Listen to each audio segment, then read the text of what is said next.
Hello students, welcome to the channel. अभी हम class 12th chemistry का सॉल्यूशन चैप्टर डिस्कस कर रहे थे। लास्ट लेक्चर में हमने कंसंट्रेशन टर्म्स के बारे में पढ़ा। हमने जितनी भी कंसंट्रेशन टर्म्स पहले लिखी उसमें से हमने 3 कंसंट्रेशन टर्म्स डिस्कस करी थी, weight by weight, volume by weight और वॉल्यूम बाय वॉल्यूम। 3 कंसंट्रेशन हम डिस्कस कर चुके हैं, उनके एग्जांपल्स भी हम सोल्व कर चुके हैं कि कैसे हमें सोल्व करनी है वो फॉर्मूला बेस्ड। अभी नेक्स्ट है हमारी मोल फ्रैक्शन। तो देखिए, मोल फ्रैक्शन क्या होता है।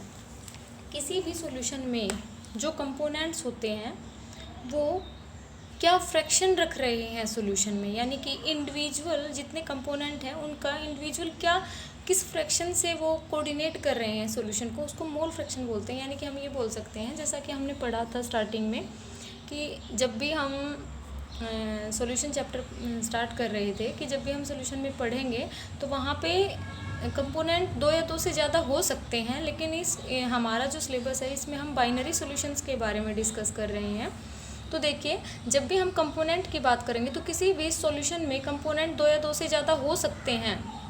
तो देखिए, solute can be more than one but in solution solvent always exist as single. जब भी कंपोनेंट 2 से ज़्यादा हो तो हमेशा नंबर ऑफ सोल्यूट ही इंक्रीज होंगे, कभी भी नंबर ऑफ सॉल्वेंट इंक्रीज नहीं होगी। यानी कि नंबर ऑफ सॉल्वेंट जो होगा सॉल्यूशन में हमेशा एक ही सॉल्वेंट रहेगा, नंबर ऑफ सोल्यूट इंक्रीज हो सकते हैं। यानी कि अगर हम बात करें 3 कंपोनेंट सॉल्यूशन की तो उसमें एक सॉल्वेंट होगा, 2 सोल्यूट होंगे। अगर 4 कंपोनेंट है तो उसमें 3 सोल्यूट होंगे और एक सॉल्वेंट होगा। यानी कि जो सॉल्वेंट है वो हमेशा सिंगल रहेगा। इसके बाद हम फॉर्मूला देखेंगे, मोल fraction of component, number of mole of component upon total number of mole of all the component. देखिए, इसने ये बताया कि हम एग्जांपल लेके चलते हैं। कोई सॉल्यूशन है हमारा जिसके 3 कंपोनेंट है, ए, बी और सी।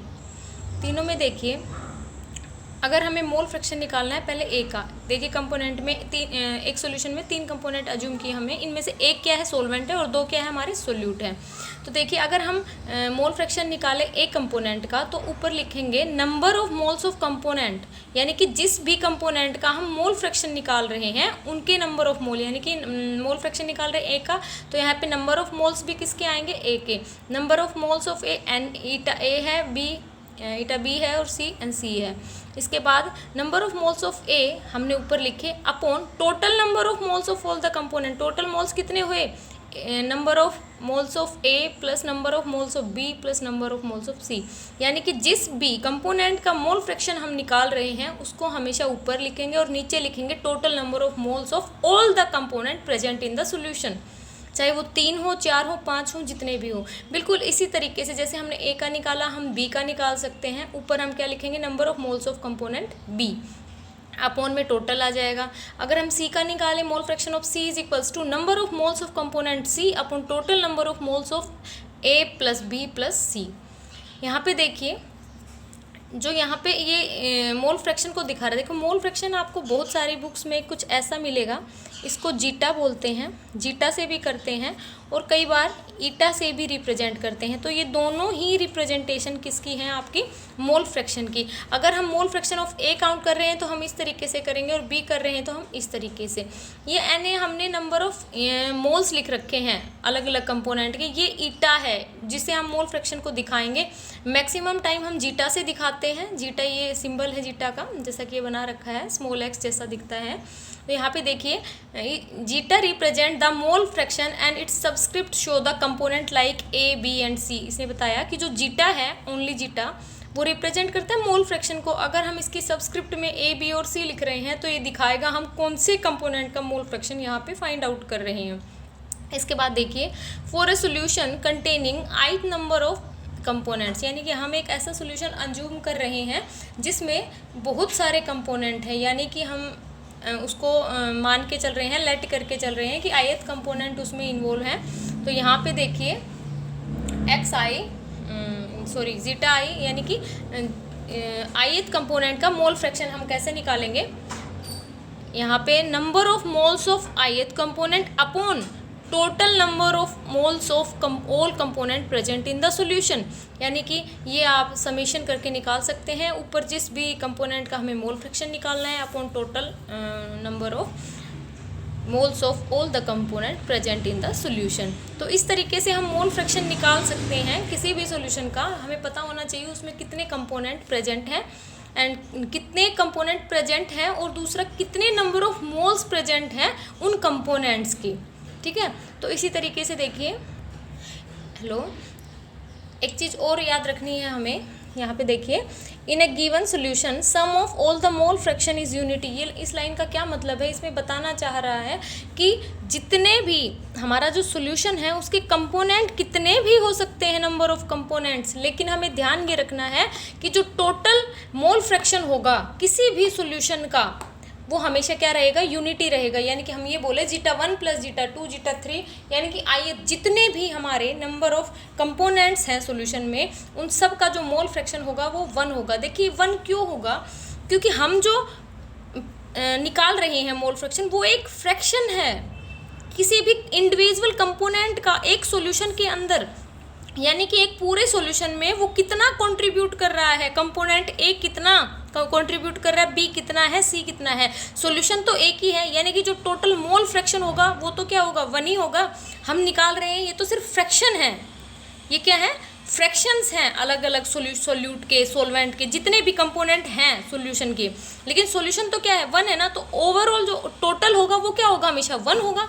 यानी कि अगर हमें बाइनरी सॉल्यूशन की बात करें, हमें एक का मोल फ्रैक्शन पता लगा एक कंपोनेंट का, तो बी का हम ऑटोमेटिकली निकाल सकते हैं, क्योंकि पूरा जो सॉल्यूशन है उसका मोल फ्रैक्शन क्या मिलेगा, यूनिटी मिलेगा। उसमें मान लो अगर ए कंट्रीब्यूट कर रहा है 1/2, तो ऑब्वियसली बी कितना करेगा, 1/2 ही करेगा, क्योंकि टोटल तो 1 ही होएगा। इस तरह से एग्जाम्पल देखिए, solution has 46% weight by weight ethyl alcohol in water, find mole fraction of ethyl alcohol. इसमें एक सॉल्यूशन बताया 46% वेट बाय वेट है, इसका मतलब क्या है, 46 ग्राम इन 100 ग्राम ऑफ सॉल्यूशन। यानी कि वेट बाय वेट का मतलब है सोल्यूट और सोलवेंट दोनों ही किस में मिलेंगे, ग्राम में मिलेंगे। जैसा कि लिखा है यहाँ पे 46% का क्या मतलब है, 46 gram of C2H5OH in 100 gram of solution. यहाँ देखिए सॉल्यूशन टोटल कितना है हमारा, 100 ग्राम है। इथाइल अल्कोहल कितना है हमारा, 46 ग्राम है। इसके बाद H2O 54 ग्राम है। यहाँ पे हम नंबर ऑफ मोल्स निकालेंगे। नंबर ऑफ मोल्स कैसे निकालते हैं, given mass upon molecular mass.